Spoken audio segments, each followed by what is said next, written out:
Welcome, everybody. Happy St. Patrick's Day to those of you who observe in the United States. My name is Angela Love-Zarenka, and I am with Lactation Education Resources, and I have the very great pleasure and honor to introduce Nikisha Killings and Nikki Hunter Greenaway. Nikki and Nikki, take it away. Hey y'all, Hey everyone, it's so what's good to up? be back. Hey, oh my gosh, it is mid-March. In a lot of places spring has sprung. I hope all of you are enjoying some warm, sunny weather. We apologize for the delay in getting started. Our special guest has a little technical difficulties. I'm sure they'll be joining us soon, as soon as possible. Meanwhile, I am Nikisha Killings, Director of Equity, Inclusion, and Belonging for Lactation Education Resources. Shout out to LER, and private practice lactation consultant and perinatal equity strategist, trying to bring equity to this world of birthing and breastfeeding as much as possible. I'm joined by my co-good troublemaker, Nikki Hunter Greenway. Hello everyone, I am Nikki Hunter Greenaway, aka Nurse Nikki and co-good troublemaker of Nikki and Nikki Lactation Career Consultants. Welcome everyone. I am here. I'm a nurse practitioner. I'm an IBCOC, and that's what I do. And we both run thriving private practices and have for many years. And this is why we're enjoying this topic so much. Y'all are back for the second round of it, and you gave us no breaks. Last time you came with the hardball questions. You did not take it easy on us, and we don't expect you to do it this week either. Go ahead and pelt us with all the questions. Yes, I was exhausted. Me too. After y'all don't know, after these, Nikki and I have to take like a nap. We are so exhausted after this hour with y'all every couple weeks. But we love it. It's the best time we don't want to have again in a week. So, first, but things first, how are you doing? How are y'all doing out there? Chat us where you are in the world and how you are today, wherever you are. I hope you're getting some sunshine and warm. How are you, Nikki? How's it going? I'm good. I'm in a new location today. I am broadcasting live from my office. And hopefully I have no interruptions because I usually have at least one interruption, but there is a fly that's flying around me that's about to get it in just a second. So if you see me go ham, there's this fly that keeps getting my face. This could be a version of snapped as well. Who knows what's happening today? Okay. But I'm doing well. It's fairly warm here. This is our stormy season here in Southeast Louisiana, so we tend to get a lot of storms here. We're bracing ourselves for one coming up soon. But it's hot and humid, normal Louisiana stuff. And then practice is good, family's good. So we're good. Numbers are low. We got about 30 cases, maybe about 20 or 30 cases a day. Which is low for New Orleans. Which is low. Yeah. We got some feedback from folks. I'll tell you a little bit about who you all are out in the audience in a second.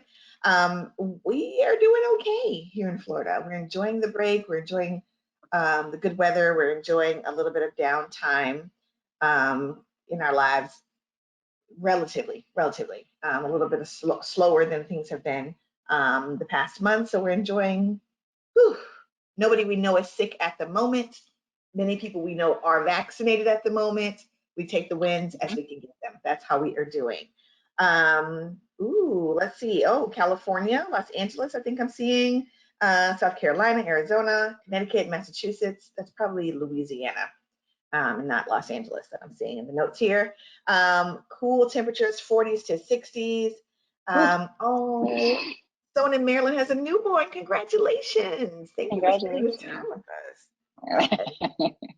Tennessee is in the house.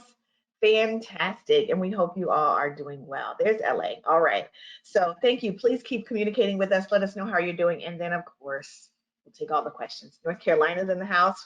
Hey, shout out to North Kakalaki. That's my home state originally, where I was born. Y'all don't too much TMI. Now, moving on. You get more than you asked for at Nikki and Nikki Live. Hey, I don't know what else you came for. But you're gonna get it. Listen, we are, this has become kind of a staple in our routine and our schedules. We love to bring you information, but also lots of fun. We want to be fun and informative. And that's what these discussions are. Again, we're continuing on springing into private practice. Last week was about how to start, all the stuff you need to do to make sure that you're starting your business well, and going legit. Yes. If you have started and you need to get things a little bit more organized and efficient. And we appreciate all of the love and the feedback that we got from that post about folks saying, oh, Nikki got me straight. We got legit. And y'all, I mean, y'all made some progress in these 2 weeks of going legit, getting incorporated, talking to legal counsel, accountants. Y'all did big things in 2 weeks, and it takes people months and even years to do. So congratulations to all the folks that made steps, whether you made leaps or you took baby steps, it doesn't matter. You moved forward, and that is awesome. So we congratulate you. True story. So many accounts across our different platforms said, hey, I got a tax specialist. I got a tax accountant. I got a, I called the Small Business Association and got some advice. I'm official now. I made my accountant really angry because I've been doing some funny business. Whatever. It's all wins because you made progress toward going legit. My turn. Going legit. We appreciate you. Thank you for listening. We thank you for trusting our advice. And we know that it's going to make you better business owners moving forward. So kudos to all of you who put that advice to practice. Now we'll keep going. How about more? Okay. All right. So go ahead and pop your questions into the chat. We will we'll run with them and make sure that we answer as many as we possibly can. We want to start with common obstacles when folks are trying to run a thriving practice. When you have done all the stuff to get set up, and then you're in the business of running your lactation practice, what are some obstacles people often come across? Well, one I've seen this week quite a bit is competition. Oh, snap. Yeah. So you've set up your practice, you are running, you are like, oh, I got my name incorporated, I'm a business entity that's official, I've got my QuickBooks or whatever, and now there's an LC down the street. Or I was second to show up, and all of a sudden, the folks who were already here feel kind of a way about me being here. How do I get along with the other lactation supporters in my area, and how do I uniquely position myself for success? Nikki, what do you have thoughts? Do you have thoughts on this? So I think I encountered that about 10 years ago when I first started my practice, and it was very intimidating because I am not an aggressive person. Like, first of all, I don't like in confrontation. So I kind of just like meek away like a mouse, and it's like, oh, well, they can have it. And then as I've grown older, like physically older, and my business has grown, what I've learned is that the problem is so big, like I can't possibly have all these patients. Like, what I'm gonna do with them? I'm just gonna be hoarding patients and you providing subpar care just to say that you have numbers. It's always quality over quantity. But one thing that Nikki and I have realized, that it is collaboration over competition.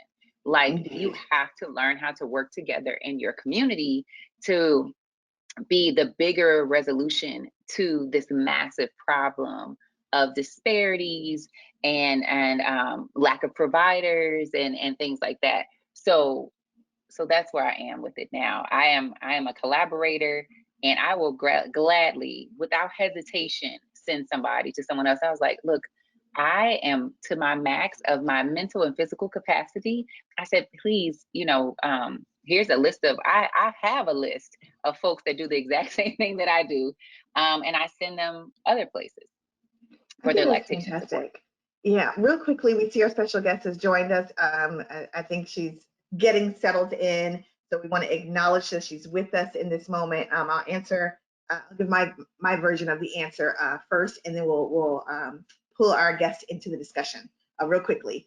Yeah, I would agree with Nikki. So a couple things about me. My schooling, my official first degree ever was in marketing, and so I take very strongly how you market and position yourself in your community, what you're saying about your business, what you're communicating to folks in terms of what your unique selling proposition is, and what hole you're filling in your community. That's a key piece. Hold that thought. The other piece of my experience is from peer-to-peer support. And in peer-to-peer support, when you come in as a volunteer peer-to-peer supporter, you are trained, at least in my background, I was trained to, if I need to refer on, if I need to send a family on for more complicated support, I have a list of options for them. Not just one, but I give them options to choose from. And so I've always been trained to be well aware of who the other resources are around me, to create relationship with me so that I can refer on to them if necessary. And so those, I think, are two really important pieces to have in your pocket. You want to be comfortable with collaborating with others, connecting with folks, and also be comfortable with positioning yourself really uniquely and strongly in your community. The piece about working with others can be tricky if they don't want to work with you, if you have different credentials and there's a little bit of some uncomfortable, some tension there. I mentioned last week, and I actually say this a lot, so I want to reiterate it here today. It's important when you enter the market or when you begin to do this work that you do reach out to the folks who are already there doing the work and try to establish some connection there. Hey, I'm new here. I just want you to know I'm going to be providing this resource. You can even share, this is where my strengths are. If you have families that need extra support or you need to refer on, please feel free to send them my way. I would love to know how I can refer on to you, how we can collaborate, how we can work together to take care of all the families in this area. So try to have some of those conversations. It doesn't always work. Not everybody's open to it. Some folks will see you as competition, and that's okay. And they don't want to collaborate, but at least do your due diligence in the beginning to create and establish a positive foundation with the folks who are in your community. And trust me, I say that from lots of years of experience living in a lot of different places. That is the way you want to go in entering. Yeah. Any other thoughts on that, Nikki? Yes, some people may not want to collaborate with you and they may see you as a threat. And what I like to do is just continue to do what I do, but also show what my unique strength is. Because at the end of the day, while we may both do lactation work, we're not going to do it the same way. And we each have our own little extra or niche that we have that we can bring to it. Mine is, I'm a nurse practitioner. No one else in this state does it. So that's the thing, that's the element that I bring to it. If someone else's, maybe they are twins, they're twin specialists. Hey, that's not my jam. I know how to do it, but it's not my jam. There's a difference in knowing how to do something and it being your jam. So then I call on them. I'm like, hey, this is not me. But if there's someone with a cleft palate, then they'll send it back over to me, or a tongue tie or things like that. So knowing what your niche is at the beginning, so then that can be a part of the conversation when you introduce yourself to others. So it kind of takes that edginess off of what could be kind of threatening at the beginning. But I would agree. And then there's also an added layer of what your credential is versus theirs. And we're gonna talk there a little bit, but I think this is an appropriate time to bring in our special guest. Who disappeared? Come on back, special guest. There we go. hey. I want to introduce our special guest because, well, Nikki's in. It was lagging on me, and I was.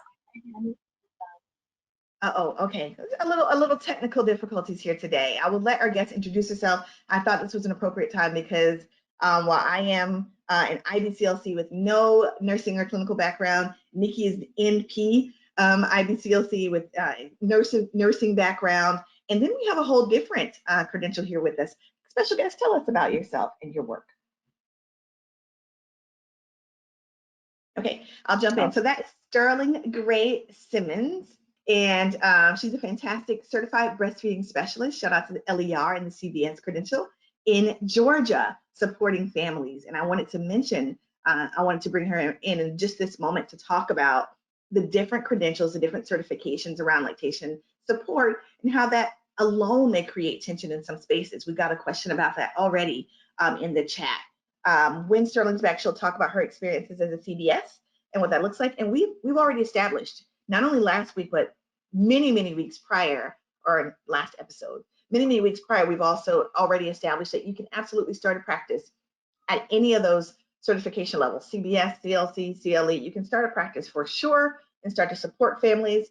It looks a little different for Credential, and our handy tech folks will be adding in the chat the scopes of practice for those different credentials to clarify where everyone can best operate. So the question is, lactation support is valuable. Full stop. Absolutely. The comment says that we agree. We agree. There's no question there.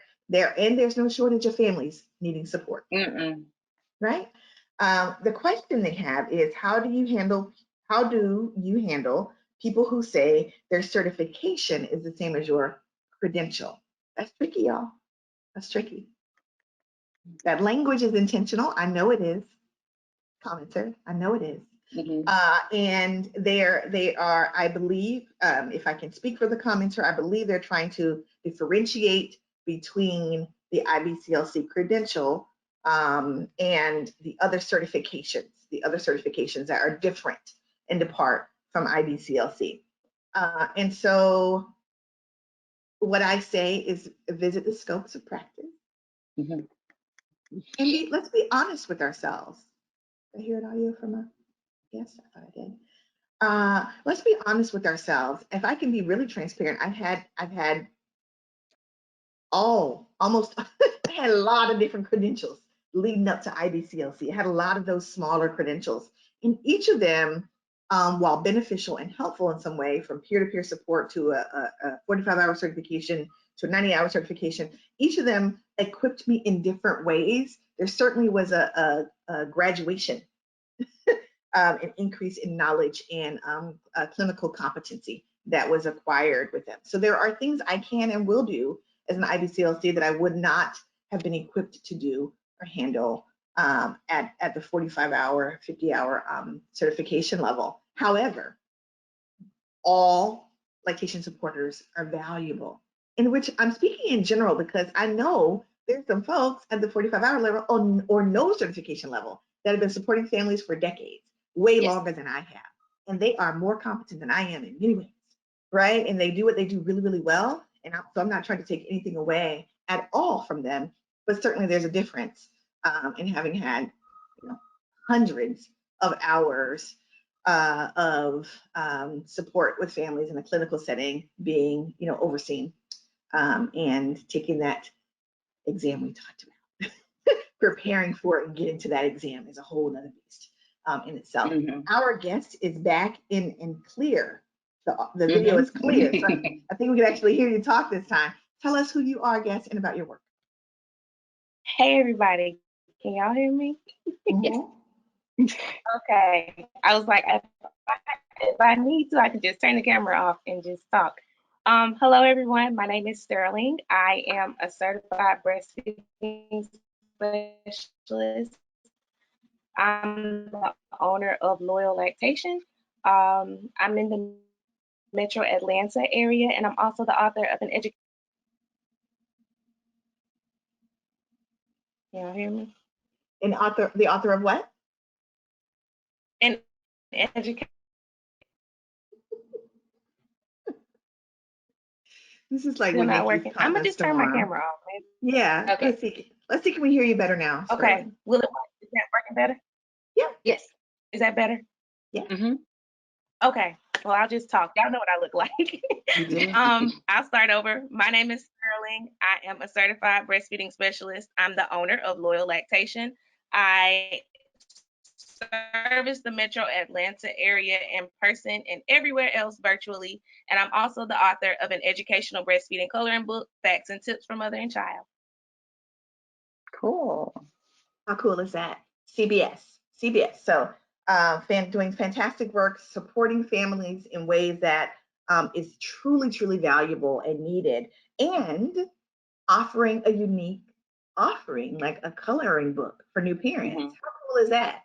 That I want to land on that for a second, Sterling, because we've got a question right now from someone who's saying, how do we feel about adding other businesses to our services? They're thinking about maybe pre-postnatal fitness, exercise support. I say yes. There is a danger of getting too broad, doing too many things, but folks are like, what? do they do again? You Mhm. know, you don't want to Yeah. be that broad, but absolutely, we're talking about positioning yourself uniquely in the marketplace. Then yeah, you absolutely want to make sure, or the community, you definitely want to make sure that your offerings are slightly different than what everybody else is doing. If you have some skills, if you can do prenatal fitness, why not? Why not? There was, I'll share, there was a time when I was thinking about doing prenatal fitness with while baby wearing. That was a Mhm. thing. And I was going to lead classes and then do breastfeeding support alongside that. And that would have been a really cool marriage of two different offerings. So yeah, what do you all think? I think it's a Nikki? really good idea. I did that one year for Black Breastfeeding. We did a baby wearing and workout class. I love it. I Oh, love it. Nikki, And you do when I way more. started, Yeah, yes. you do way more than lactation. Yeah. All right, tell us about it. When I first started my business, I was literally just teaching CPR, and kind of helping people in a support way. I was teaching families CPR in their home, because that was my background was an ICU nurse, pediatric ICU nurse. So I felt it was very important. You go home with these, medically fragile babies, you should know it. And then folks start asking me about breastfeeding. I was like, yeah, I could help you with breastfeeding. So that kind of how that came together also. And then folks was like, well, what about when I become pregnant? Like, I need to know. I feel like, oh, all these things people need to know before they're pregnant. So then we did childbirth education. So when I say my business has been organic, it's about as organic as Whole Foods. It is all of it blending together and kind of, but there is a point where I had all of these things and it really didn't, people were like, what do you do, Nurse Nikki? And they would say, she does everything. She's like a Happy Meal. You can get everything with her. And I was like, do I really want to be known as that? What do I want to be known as? And I kind of lost sight of me being a nurse practitioner and my capabilities. So I had to scale back, and now I'm just postpartum care. And that does include lactation and stuff like that. But I have a very clear vision. And sometimes it takes for you to add on things, see what's working, see what's not working, and then to scale back, and then you to zoom in on what your vision is. And I've seen a lot of businesses do that, as I've seen many of y'all grow and evolve over the years alongside myself, how you've narrowed in on like, this is what I do, this is my vision. Or some of you may start out and you say, this is exactly what I do. But then you may fizzle and say, you know what, I'm tired of doing this, like this exact same thing every single day. You can diversify. It's your business. This is your lane that you created, and you can make it twirl and turn and pivot however you want to. But again, that changes with marketing and just putting yourself out there and rebranding, as the marketing folks call it. Mm-hmm, mm-hmm. It's super important. I think you make great points, Nikki, and as far as trying different things, see what works, going with your strengths. Nikki and I talk a lot Mhm, about this. We were just talking about it earlier today. Like, I have some mhm, clinical strengths and I have some clinical, weaker areas. And mhm, where those strengths lie are places where I can play up in my marketing and share widely with the other folks in the community to refer to me. And then you kind of become known as someone who's really strong in that. I would also offer that, and I've had some talks with some of my mentees about this lately, that you may find as you get deeper into this work and do this a little bit longer, that some of your strong points don't necessarily have anything to do with meeting parents directly. And that's okay too. Don't be afraid of mhm, that. Don't be afraid to learn. I'm so great with this marketing. I should be helping other lactation consultants market themselves. I'm so mhm, great with websites. I'm so great with this equity stuff. I could really help other lactation consultants become better skilled in this particular area where my strength exists. And that is important too. That work is as important as meeting families one-on-one. You absolutely. may, dare I say, be able to even impact more families from helping Mhm. lactation consultants be better in the work that they do. So I'll put that out there for y'all. Ooh, we got a lot of questions. I got to jump on the questions. Um, What do you see? let's see. Someone said, can you explain what true collaboration is? And it is not. I think there are layers, right? So, if you're really good friends, you were friends before, and you both have these two businesses, then obviously you can have some true collaboration. But if you're, being very cautious, I think you can have just y'all being at, events together, or being on, part of programs together, and being on a panel together and things like that. What I think it is taking away some of the negativity that can come with competition and knowing that the other person exists, and setting aside some of our ego and truly, working together and knowing that we are working on a problem together. We may not work side by side, we may not refer, but we know baseline collaboration is we're working on a problem together. We're collaborating on this problem together. I respect their skill, they respect my skill. Then you can level up and say, hey, you want to do, Black Breastfeeding Week together? I got a program this day, you got a program. Can we cross post? Can you share my stuff? Can I share your post? Perfect. That's another level of collaboration. And even another level of collaboration. Hey, I'm doing this baby wearing event. You're good at this. I'm good at this. You want to bring both of our businesses together? Okay, that's another level of collaboration. So you have to choose what's best for the relationship that you're trying to make with that person. If it's, I'm just meeting this person and you just want to fill them out, or if you already know them and say, I know that, I know we're going to respect each other's practices and things like that. So, You know what? Another piece of that is I think that folks look at collaboration differently.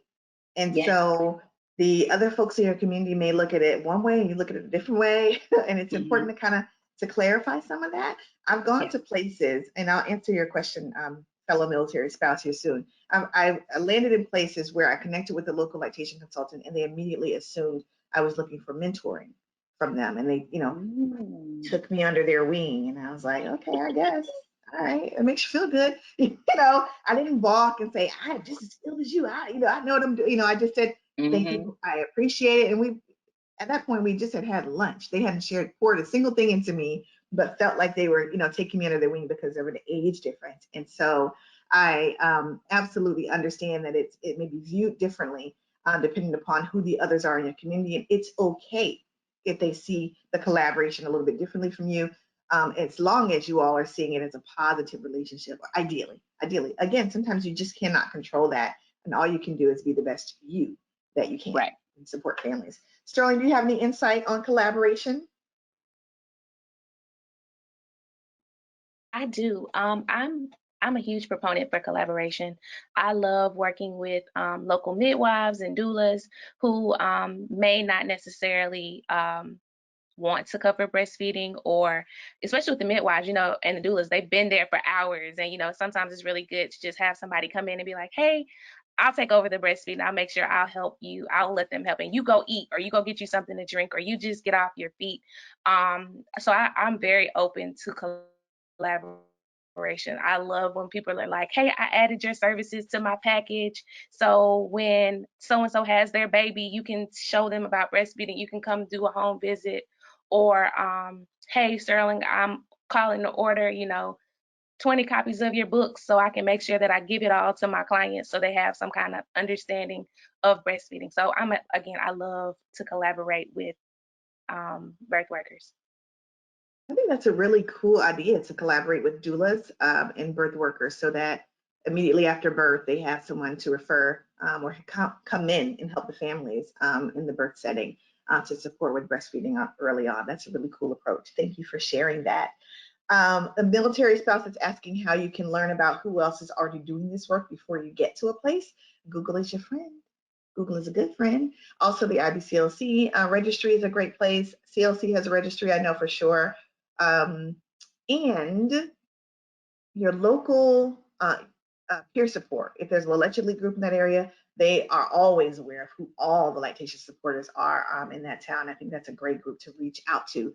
But quite frankly, Google has been my best friend. Literally just typing in the neighborhood, typing in lactation support in that area generally gets you a really good list, as well as the local state or local breastfeeding coalitions often have a list, a directory as well. Someone asked me specifically when I said I was at my max, how many clients is that number? This week it's 0, and that's okay. And that's okay. I want you to know that. Really, it varies. It varies depending upon what other stuff we've got going on. Do you feel that same way, Nikki and Sterling? Your max number of clients varies from time to time? Yeah, I believe so. Yeah. I mean, right now my max is different because I'm homeschooling 3 kids. And I can't really, and what I noticed at the beginning, I tried to keep my same number at the beginning of the pandemic. But what I realized is after a day for 8 hours of homeschooling kids, and I get to 4 o'clock and I have to see 4 patients, it just wasn't there. I didn't have my same drive. I was exhausted, trying to navigate in the dark, because I usually don't, I'm not out at night like that. I may have 1 or 2 clients, but not my whole folks at nighttime. So it really was draining. So I had to pull back on that. So I see about 2 to 3 clients a day, Monday through Thursday, with probably 1 on Friday, or if it's a real big emergency, then 1 on Saturday. I have 3 children also, and they're all homeschooled. Well, doing virtual learning. My older 2 and my youngest one is 4. So I'm basically his whole teacher. So between, navigating with assisting with my older 2, and my oldest is only 9 and my daughter is only 6. So I still, play a major role in assisting them as well. So I'm in a similar situation. But I do mostly see my clients once their dad, who's also a teacher, returns from work in the afternoon. I see a couple clients, but most of my work is virtual, and I'm able to kind of squeeze that into nap time, things like that.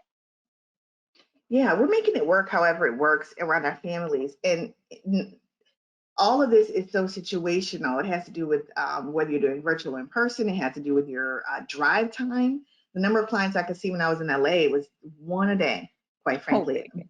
Around my life, set up around my life, and knowing it's going to take me an hour to get to them, even if they're still in LA proper, which is mind-baffling to me. After living there for years, it still doesn't make any sense to me how much time we spend sitting in our cars. And so I wouldn't be able to do more than 1 a day. Here, I'm in a much more rural area, but still kind of spread out. And so I still probably wouldn't do, I think 3 a day would be a full day. It would be a full day for me. And then I wouldn't do 7 days a week under any circumstances at all. 3 or 4 days a week probably is my max. The way my life is set up. Y'all who know me know I've been homeschooling, for real homeschool, like old school homeschooling since I had children. And so there's never been a time where I could just see clients all day long. And many years ago, my babies would come with me. They still do to this day, come with me to support groups, and that was my main way to support families, because my children could be with me while I was helping other families, other birthing folks. All right. Someone says, I'm gonna let y'all take this one. I'm a CLC and an IBCLC. Is there a benefit to keeping my CLC or CBS or CBC or what do we think? I let mine lapse. Sorry, it was just life, and I had just finished the IBCLC, and then it was time to recertify for the CLC, and I was like, I can't do all this. Like it, and I think for me, what it was is I already have to recertify for my NP license and recredential rather for all of that, and that's 100 continuing education hours, and then I have the IBCLC. You have to. I just didn't need another thing that I had to keep up with. Has anyone ever asked me, was I CLC? No, they haven't. But I foresee that that's probably different for different folks. So I actually think that's a personal preference, but I do know some IBCLCs that have kept theirs religiously throughout the years. Yeah, I kept my earlier credential. I kept my CLC. It was the first certification I ever got. I kept that even after I was IBCLC, and then under the counsel of more seasoned IBCLCs, I let that one go. However, I have CBS as well that was acquired over time and is still very easily able to keep fresh because of the work I do with LER and contact with lots of courses here at LER. I'm able to keep that fresh. And I like to add that one because I think it speaks to LER and I really think it's a really meaningful credential based on the level of rigor and just the high level of academic content available through LER for that credential. So it's something that I'm just happy to keep on my list of credentials, as well as RLC. For those who aren't aware, that's a registered lactation consultant. You'll often see that IBCLC, RLC And I know Angela is a big proponent of that. She was the first to mention to me that I should add that and to my name. I didn't even know that was a thing. Angela is our Wizard of Oz in the background, y'all, the voice that comes in periodically. And that's she a adds registry. my name every time, and I'm like, what is it? What did I get? What is it? Yes. Sterling, I don't know if you're seeking another credential, but if you were to someday, would you maintain CBS? More than likely, just because I have a lot of people who come to me, especially since being on Clubhouse. They're like, "Oh my gosh, I've never met another certified breastfeeding specialist, or I didn't even know that was a thing. Like, I thought, so I'm just like, I guess they see that I'm doing the work. So I probably would maintain it. And I'm actually considering, I said I was going to do it last year, but the whole Panasonic pandemic. I know it's pandemic, but I always say Panasonic. Hit and just kind of threw a monkey wrench in everything. And so now I'm just really taking my time with things, and I'd love to eventually get back around to it. Fantastic. Yeah, I think that's great insight. Woo, we got more questions, y'all. And I promise we're going to talk about support groups in just a minute with Sterling. We are not going to let her go without telling us about the Clubhouse that she just plugged. We'll get there in a second. Nikki, someone wants to know how you use your NP in practice, in lactation practice. So I do postpartum visits. So one of the things that I can do is the lactation piece. A lot of times with a postpartum visit, if you think about after any of you have had a baby, you go to your postpartum visit, they don't touch on lactation at all. But what I tend to do is I partner with organizations that have mamas and babies. So we have a local shelter here that has teen moms. We have several organizations, WIC and Healthy Start, that have high-risk moms. So I do what's called a high-risk postpartum visit, an in-home high-risk postpartum visit, where I check on everybody. So we do a lactation visit, we do infant feeding, and then we also do take care of the mothers. So that's how I've combined the two, and it works really well together. I love having the lactation knowledge because that does give me the upper hand over the providers or physicians and healthcare specialists that I work with, because a lot of them, not one has lactation background. So I'm the only one with that. But then also on the other side of the IBCLCs in my community, I'm the only healthcare provider that has, that is a healthcare provider and IBCLC. So it works both ways. She can prescribe, y'all. I just want to say that. She can prescribe. I do it maybe twice a year. She can legit help somebody get their apno on. Legit way. There's a similar question about how I utilize my MPH a degree along with IBCLC.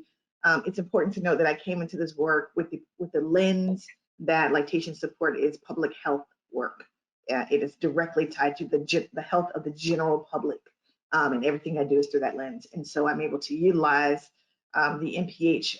It quite frankly gets me into doors to have discussions around keeping the public healthier through breastfeeding, in a nutshell.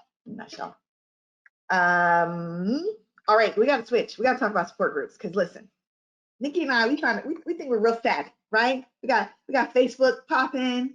We got our Instagram. I'm a little slow on the Instagram uptake, but I'm getting there. Getting my page, getting my posts regular. However, a new curveball came into the mix, and it wasn't TikTok. I'm not ready to do breastfeeding support on TikTok. I don't know who's doing that, but you could be on the show too. I don't know how that can happen. But the new introduction to the field was an app called Clubhouse. It is Apple only. I'm so sorry to the Android users out there. My apologies. In the beta phase of the app, it's brand new. It's still in beta testing. In the beta testing phase, it is Apple only. It is an audio only drop-in platform. Hear me now. It is, somebody likened it to old school radio shows.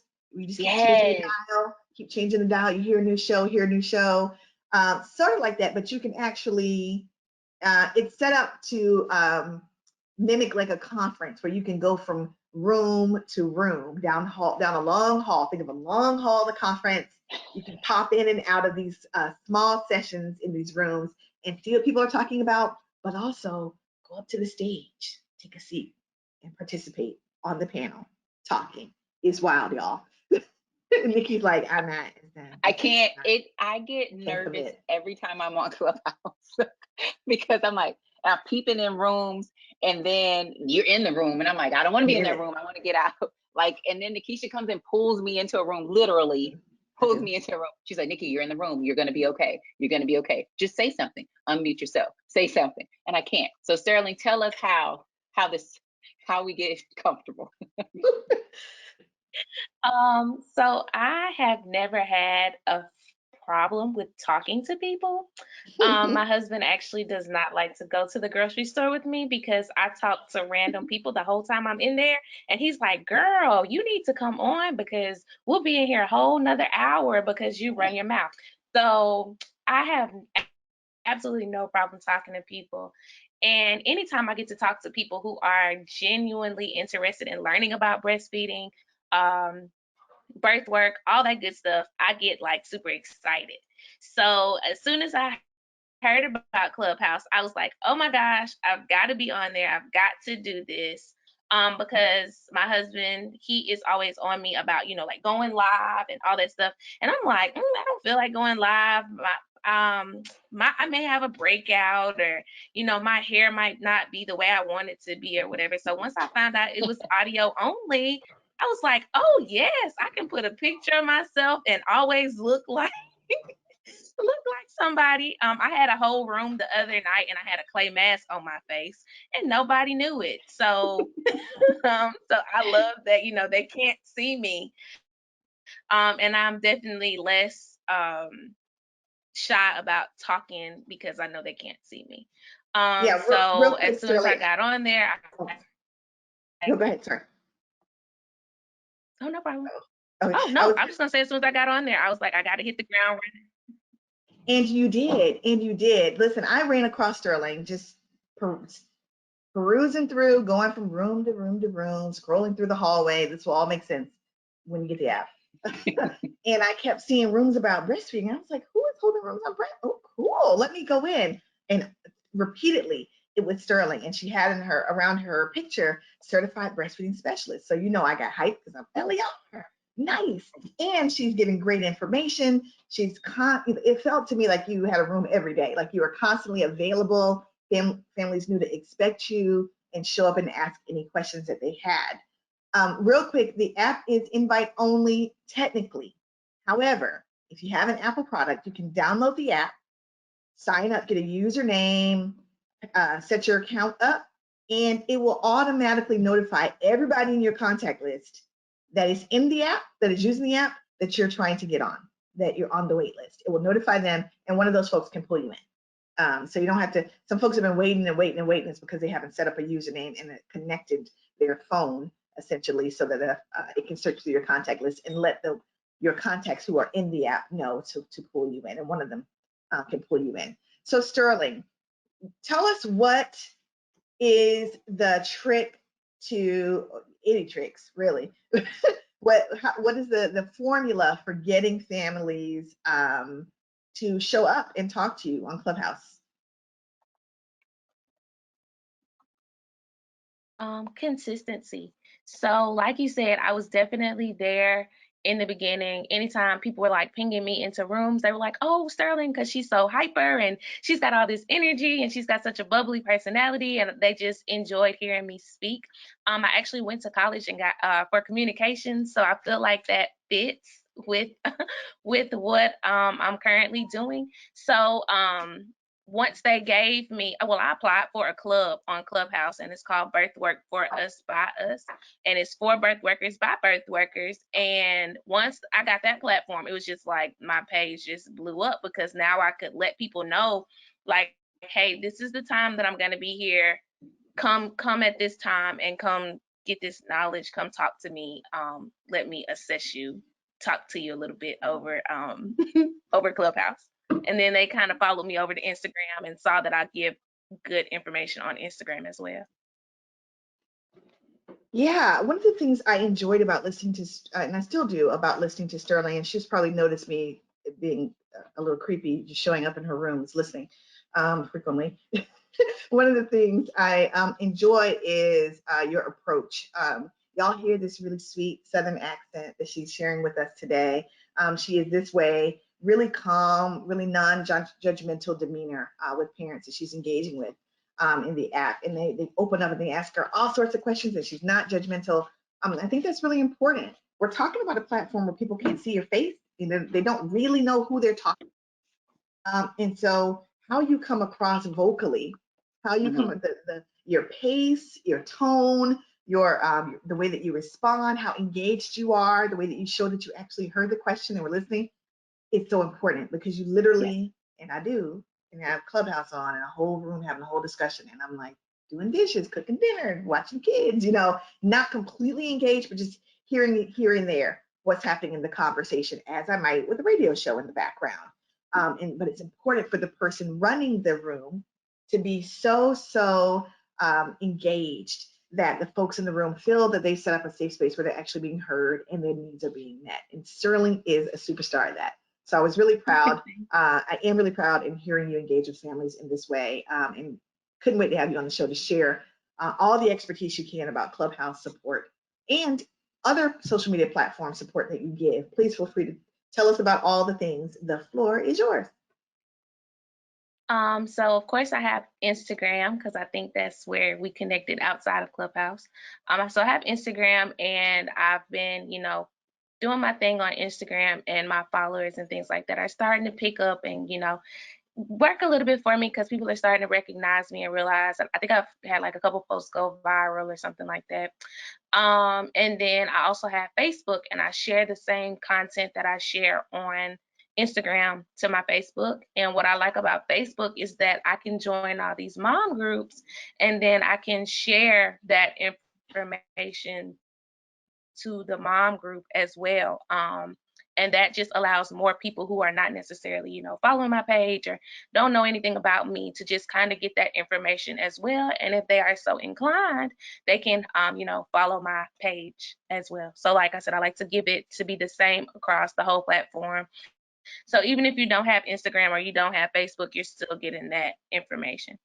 Yep. That's a really important point. Thank you for sharing that. The other that you can't really private message anybody on it. You have to give them a direct line to your Twitter or your Instagram, and they can there and follow you there and communicate with you there. And so to Sterling's point, it's really important to have consistent information across all the platforms that you connect to Clubhouse. So that's been great learning. Listen, it is such a steep learning curve. I agree with Nikki. It's intimidating to me. I tried to set up a club immediately when I got in, and I'm thankful now that it never got approved because I don't know what I would have done. I was not ready. I was not ready, y'all. I was not ready.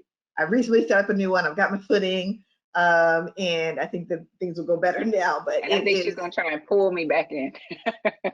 Done. That's a given. Y'all know. I think for me, I'm a toddler. Like I'm literally a toddler. I need a visual. Like I just find it so hard to focus when someone is just talking to me. I'm not an auditory learner at all. I'm a visual learner.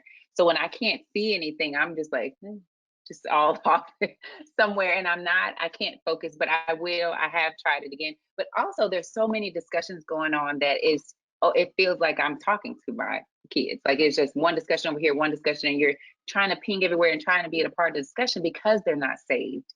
And because you may miss something. And I think I've heard of people and I've read articles about people just saying like, man, I'm just on there like all the time. I wake up and I get on Clubhouse and I was like, it becomes almost addictive because folks are moving all around. They don't want to miss, fear of missing out. And that's the thing I don't want to happen. I don't want to be in that. But I think some of the things that you're doing, Sterling, are awesome. The groups that you're having and the conversations that you're having on there, I have been privy to some of them. I think that's awesome. And it's just another way that we can reach families. And we're always trying to think of innovative ways to reach families where they are. And if families on Clubhouse, then we going over to Clubhouse to get the families. So congratulations to you for that. One last question. Someone is asking Sterling, how do you monetize the support you offer over an app like Clubhouse? So usually people hear me speak and then they're like, I really enjoyed what you said, or hey, I have this specific situation, and sometimes I give a little bit of information, but I always tell them like, hey, you know, if you need more assistance, feel free to go to my website. You can book an appointment. We can do virtual. If you're in the Metro Atlanta area, we can do in person, or you can buy my book. I always, you know, tell people that I have the Educational Breastfeeding Coloring book. And then like yesterday, I launched the shirts for the BW Fubu Club, the Birth Work for Us by Us shirts. And a lot of people came and they were like, hey, I saw so and so share this post, and I kind of stumbled across your page. And so I guess it's just like, you know, word of mouth and, you know, sharing and all that good stuff. And then doulas also, like I said, it's a huge part of what I do. The doulas hear me talk about breastfeeding, and they're like, I didn't know any of that stuff. So yeah, can I put you down on my package for virtual support, even though I'm in Ontario, or you know, I'm in you know, Mississippi or whatever? And I'm like, yeah. So that plays a huge role in monetizing what I do, just the connections that I've made from Clubhouse that I probably never would have made just on Instagram or Facebook. That's awesome. I think word of mouth, in my opinion, is the best form of advertising. I actually do not pay for any advertising in my space. I don't pay for any advertising at all, and I haven't for over 6 years. And it's literally, that's how we work here, is word of mouth. If somebody over here used you, then they're gonna tell somebody else, and that's how it goes, and that's how I get my practice rolling. So that's why it's super important for the things that we do to make that first impression. It always counts, and make a great impression, and make it stick and pay you later. Absolutely. Listen, this has been another jam-packed hour. We shared as much as we could in the time. Oh, someone wants to know if there are regular times that you're hosting on Clubhouse so folks know how to find you. Yes. And then they still want to know, multiple people want to know how to find your coloring book. I put it in the chat. I think Angela put it in the chat because I said go to your website. Is that the best way, Sterling? And they scroll down to the bottom.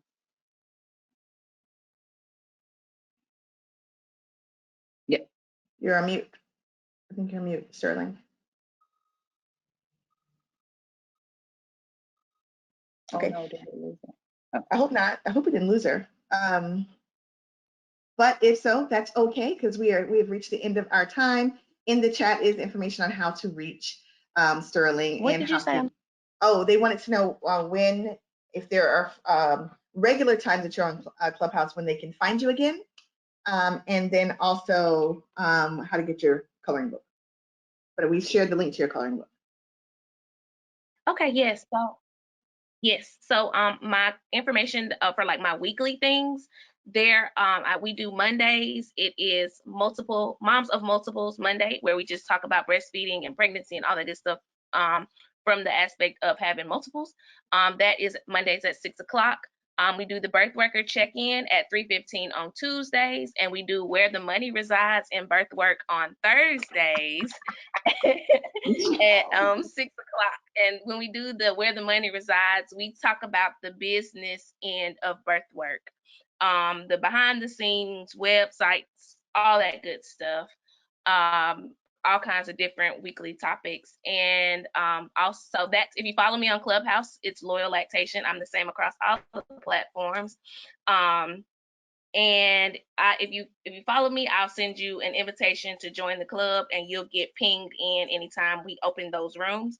And my book is on my website. It is Loyal Lactation. That's LoyalLactation.org. And if you're on Instagram and you're interested in the shirts that I was talking about, they are in the link in my bio also.